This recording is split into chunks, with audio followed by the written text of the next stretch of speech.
Komisi Pemilihan Umum akan mengumumkan hasil rekapitulasi Pilpres hari ini, Rabu 20 Maret 2024. Berikut perolehan suara ketiga calon presiden dan wakil presiden berdasarkan rekapitulasi suara nasional Pilpres 2024 untuk 36 provinsi dan luar negeri. Diketahui 2 dari 38 provinsi belum dilakukan rekapitulasi suara tingkat nasional. 2 provinsi ini ialah Papua dan Papua Pegunungan. KPU Papua dan Papua Pegunungan menyewa pesawat berangkat ke Jakarta pada Selasa 19 Maret sekira pukul 22 waktu Indonesia Timur. Komisioner KPU RI Muhammad Afifuddin mengungkap alasan mengapa KPU kedua provinsi itu belum menyerahkan berkas rekapitulasi suara ke Jakarta. Menurut Afifuddin, hingga Selasa siang kemarin, Papua Pegunungan masih melakukan rapat pleno dalam tingkatan provinsi. Afifuddin menyebut alasan keamanan yang membuat lokasi rekapitulasi di Papua Pegunungan harus digeser dari Jayawijaya ke Jayapura. Lantas, berapa perolehan suara ketiga paslon berdasarkan penghitungan suara di 36 provinsi? Sementara ini, perolehan suara pasangan nomor urut 2 Prabowo Gibran unggul di 34 provinsi. Pasangan nomor urut 1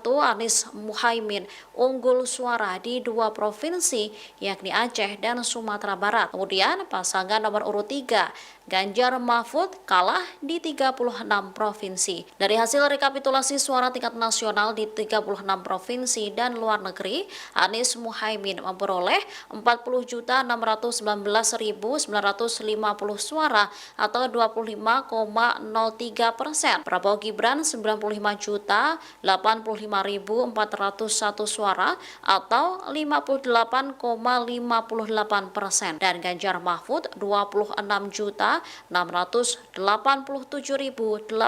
suara atau 16,44%. Total suara sah dalam Pilpres 2024 dari 36 provinsi dan luar negeri berjumlah 162.303.919 dan suara tidak sah 4.130.847. Download Tribun X sekarang, menghadirkan lokal menjadi Indonesia.